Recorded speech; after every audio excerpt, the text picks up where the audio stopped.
കവിത വെട്ടം. Biju T R Puthenchery. വീടിനകത്ത് കയറി വാതിലടച്ചു. അമ്മയുടെ സാരിയെടുത്ത് ഫാനിൽ കെട്ടി. സ്റ്റൂളിൽ കയറി സാരിക്കുരുക്ക് കഴുത്തിലിട്ട് കണ്ണടച്ചു നിന്നു. എന്തിനാണ് മരിക്കുന്നത്? ആരോ ചോദിച്ചതുപോലെ. കണ്ണു തുറന്ന് ചുറ്റും നോക്കി. ആരുമില്ല. കാര്യം പറയടാ. വീണ്ടും ചോദ്യം. ചുണ്ടുകൾ വിറച്ചു. വാക്കുകൾ പിടഞ്ഞു വീണു. കടം വാങ്ങിയ പണം കൊടുക്കാനുണ്ട്. ബാങ്ക് ലോൺ അടയ്ക്കാനുണ്ട്. എല്ലാവരും വിളിക്കുന്നു. പണം, പണമാണ് പ്രശ്നം. എനിക്ക് മരിക്കണം. മരണം രംഗബോധമില്ലാത്തവനാണ്. മരിച്ചാൽ പണം കിട്ടുമോ? വീട് അനാഥമാകും. ബാധ്യതകൾ തലയിലേറി. അമ്മ, ഭാര്യ, മക്കൾ.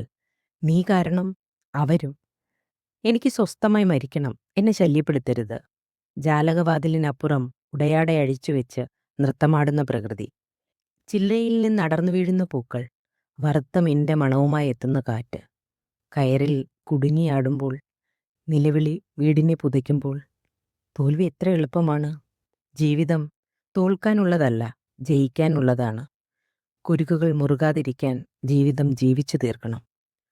അകമുറിയിലെ വെട്ടം നാളെയുടെ പ്രതീക്ഷയാണ്. കണ്ണടച്ചു നിന്നു. അമ്മ, ഭാര്യ, മക്കൾ. മുഖങ്ങൾ തെളിഞ്ഞു വന്നു. ഫാനിൽ കെട്ടി സാരി വെച്ചു. അമ്മയുടെ സാരിയാണ്. മുലപ്പാലിൻ്റെ മണമുണ്ട്. തിരിച്ചു കൊടുക്കണം.